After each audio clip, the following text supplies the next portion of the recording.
председател на регулаторната комисија за не само за енергетика, и водни услуги, и комунален отпад, и собирање ѓубре, добро. Марко, да се вратиме таму од кај што ни почна некако денов, еве и директорот на Паркинзи, јавното предпријатие, тоа го прашуваме. Постојат информации дека зголемената потрошувачка на енергија е резултати на копање биткоини во Македонија. Имате таков некаков увид, предпоставки, некакви проценки? Да, точно е тоа. Имаме зголемена потрошувачка на електрична енергија, особено во одредени делови на градот Скопје.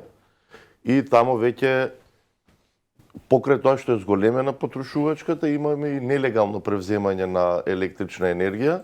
Од тие податоци со кои што располагаме ние, електродистрибуција, односно компанијата која што врши дистрибуција на електрична енергија, веќе има фатено поголем број на потрошувачи, домаќинства, кои што копаат биткоини и вообичаено нелегално се приклучуваат на јавното осветлување. Можете ли да ми помогнете, бидејќи јас навистина не сум експерт во тоа, само сум малку можеби подобро информиран од просекот на јавноста во Македонија за овие теми. Што значи тоа да се копа биткоини? Каков енергетски зафет е тоа? Каков капацитет компјутерски треба да се има? И зошто мора да се краде струја? Толку е тоа, тоа очигледно станува и скап процес самиот биткоин да го ископаш. Апсолутно, значи секое домаќинство е лимитирано да повлече електрична енергија до одредена количина, со одредена снага. Осигурачите секој што го има во својот дом, дозволува одредена снага на електрична енергија, одредена моќност да се повлече од системот. И сега од тој аспект се ограничени. Прво што прават, значи ги променуваат осигурачите. Ставаат посилни со поголема ампеража. Со поголема и се тоа не разбираат дека тоа е проблем, дека ако нашата инсталација е подготвена за една потрошувачка, за една инсталирана моќност, со осигурачите тие прават проблем, може да прегори инсталацијата и да се случат несакани последици од аспект на пожар. Момент, само да прашам. Тоа мора да се прави веројатно на диво, бидејќи тоа за тоа ЕВН веројатно е легален процес, би се согласила ЕВН на тоа. ЕВН мора да како дистрибутер може да се промени моќноста, но треба да се доплати за зголемена моќност. Тоа речи си да влезеш во индустријска цена по тоа. Не, ќе си останеш во домаќинство, ама треба да се доплатиш заради промена на енергетската согласност, но она што е лошо и што го забораваат граѓаните, дека кога ќе ги фатат дека е кражба на електрична енергија, тоа веќе е кривично дело согласно кривичниот законник и пред неколку дена, не знам дали следевте, во општина Шуто Оризари, неколку граѓани се фатени за кражба на електрична енергија и ќе си одговараат согласно кривичниот закон. Добро, тоа знам дека се качуваат луѓе по бандери, ризикуваат разноразни работи, диво се вклучуваат и така натаму, и јас знам дека ЕВН обично пред да дојде оваа зимска сезона права таква една кампања, на нив таа инаку состојба тој феномен има низ целата година, ама сега бидејќи доаѓа грејна сезона, сега и знам дека намерно прават кампања сега да кажат гајте ние ќе бркаме, ќе казнуваме, ќе се качуваме по бандери и така натаму. Но тоа е друга категорија на луѓе кои што крадат електрична енергија. Мислам дека има луѓе кои што се очајни заради целата ситуација и дека тоа го прават од оваа категорија на луѓе кои што копа биткоини. Таа не би требало да е толку очајна. Не би требало. Што значи тоа? Добро, ако ова сега вака се засили, просто прашувам, тоа влие ли врз целокупната потрошувачка? Што значи тоа дека ако се појават 1000 луѓе плюс кои што денеска ќе почнат да копаат биткоини, што и да значи тоа, што и да стои за тоа?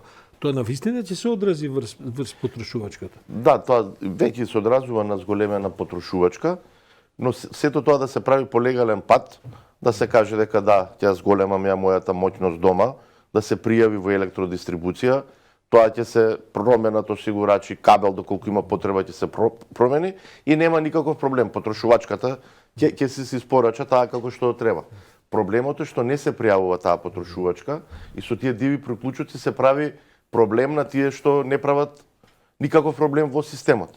Така. Значи имаме жалби од одредени реони во Скопје, токму заради диви приклучоци и велат ја претходно кафето го варев за 5 минути, сега го... Тоа значи во зградата може да се одрази, може да се одрази и на други потрошувачи, апсолутно. Добро.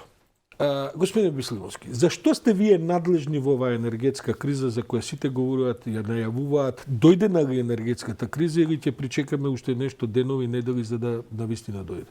Значи, согласно уредбата која што беше донесена минатата недела, на вчерашната седница владата прогласи електроенергетска криза во период од 30 дена. Значи, ние во тој дел имаме наш представник во комисијата која што е формирана согласно таа уредба и надлежностите од гледна точка на прогласување енергетска криза ние немаме никаква надлежност. Нашите надлежности се пред се во мониторинг на пазарот на електрична енергија и тоа што сме го имале, што сме го забележале врз основа на комуникација, дописи и состаноци организирани со електроенергетските компании, што сме воочиле, сме побарале да реализира. Значи, конкретно за електроенергетскава криза немаме надлежност, но последиците понатака преку цени на електрична енергија, зголемени намалени трошоци, пак ќе паднат на наш грб. Тоа сакав да ве прашам. Од владата објаснуваат дека оваа кризна состојба всушност е,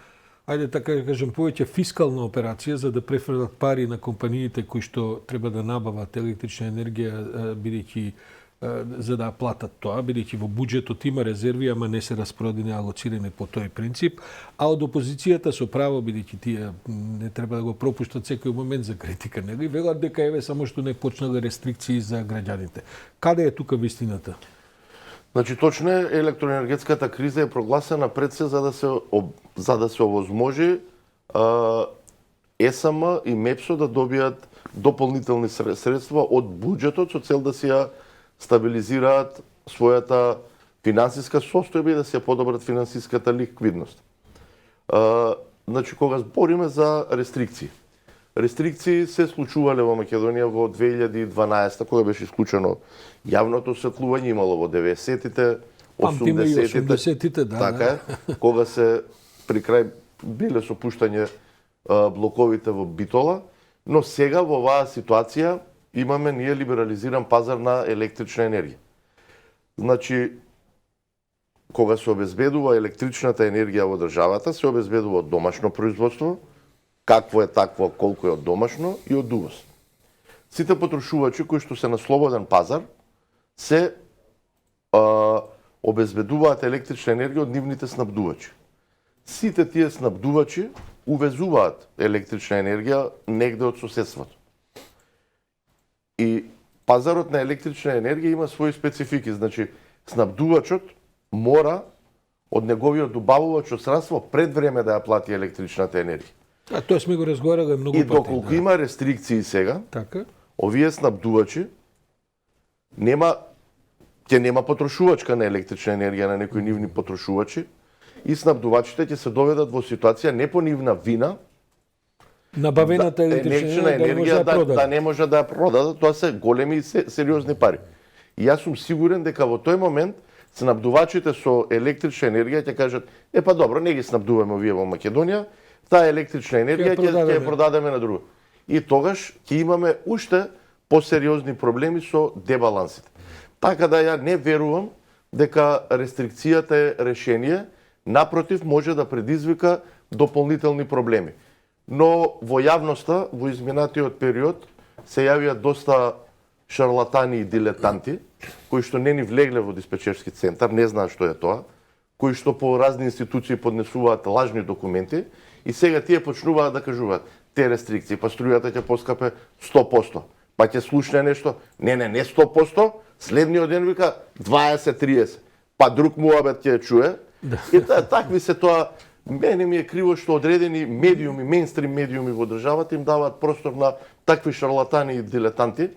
Ама тоа е тоа, ќе дојде денот, ќе заврши кризата. Не сум ве видел вака извадено, так предпоставам. Па морам да бидам, затоа не ги следам сите изјави, гледам дека имате. Во време на криза мора да се покаже солидарност и да не се шири паника. Кризата или сите ќе бидеме победници или сите ќе изгубиме, нема трето сценарио. Има трето сценарио, тие што ќе изгубат да бидат заменети од овие што мислат дека ќе победат. Не, со тоа, со тоа ќе изгубат пред се граѓаните, ќе изгубат потрошувачите, односно македонската економија. Од тој аспект кажувам изгубени. Така. Господин Веселиновски, што покажуваат вашите следења на пазарот?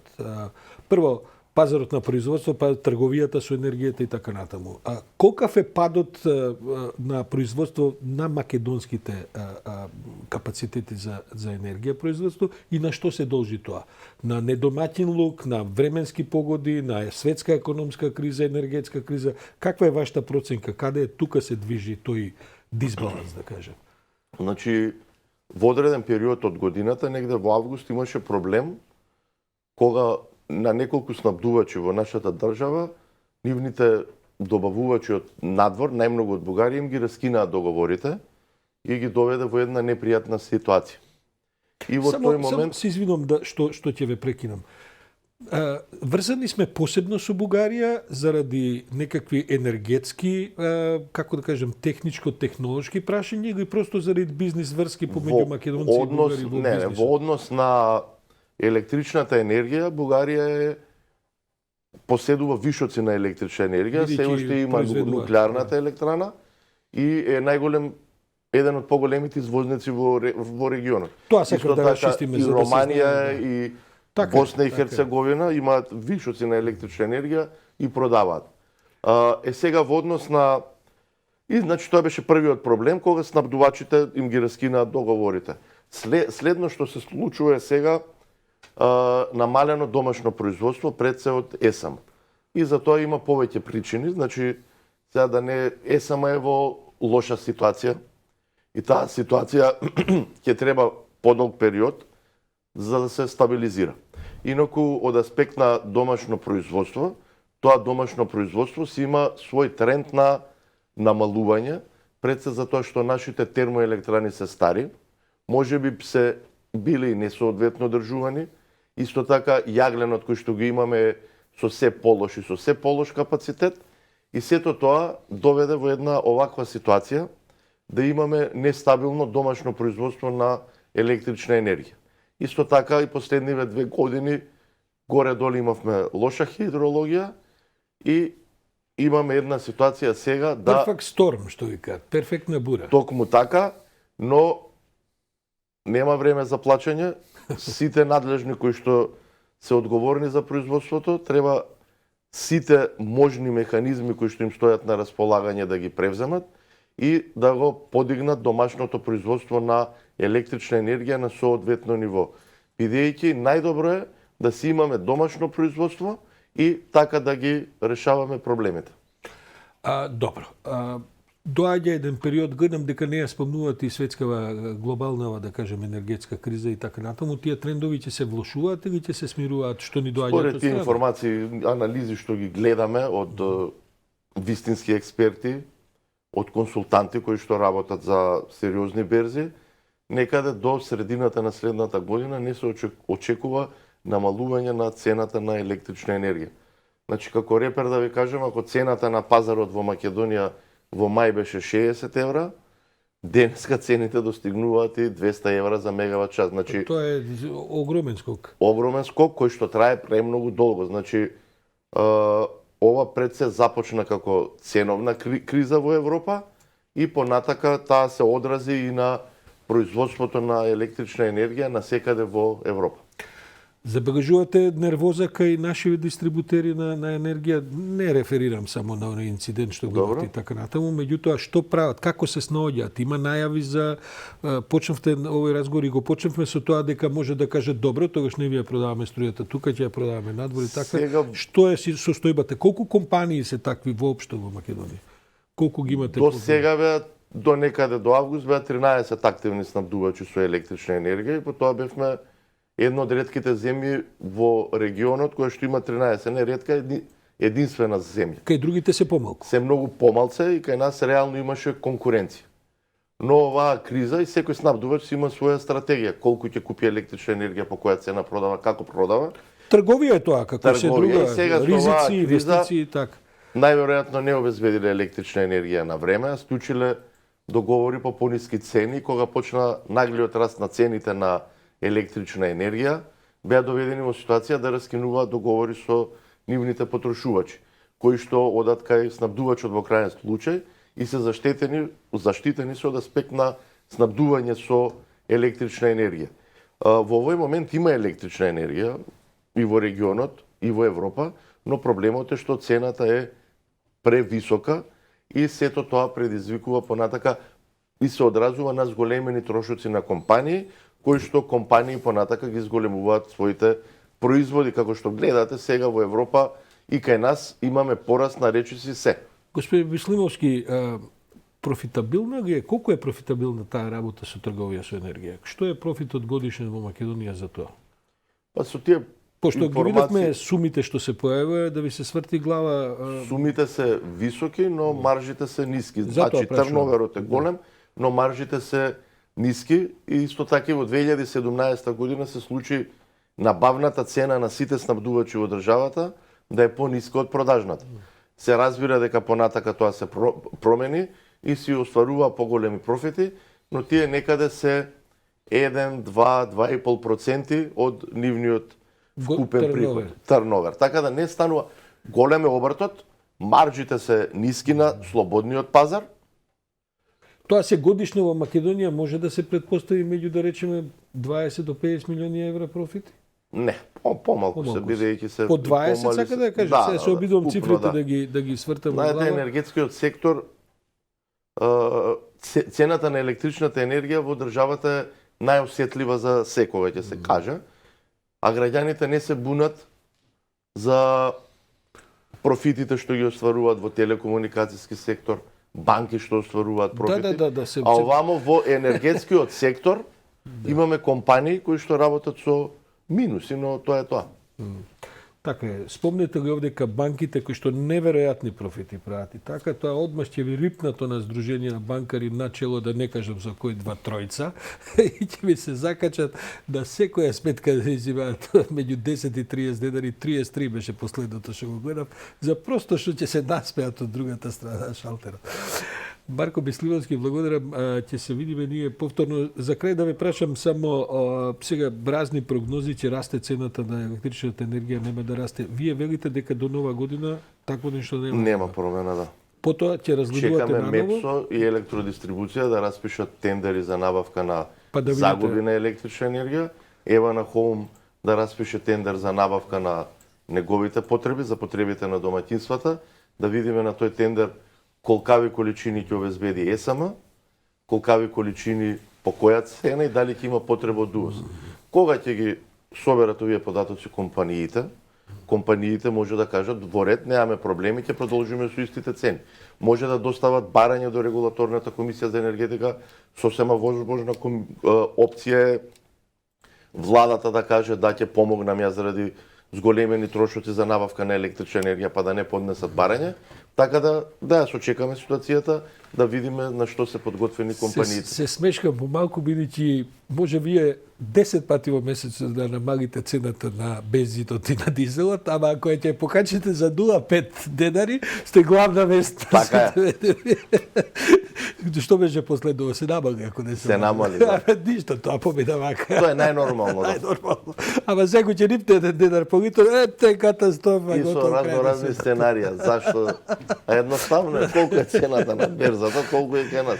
Марко Мислимовски, благодарам за ова утринско, малку и да се посмееме, па се ако прогласиме крај на светот преурадето, може да биде голема грешка. Благодарам ви за ова гостување, ќе се видиме ние и кога ќе биде таа дилема дали ќе се покачува или не цената, ќе разговараме.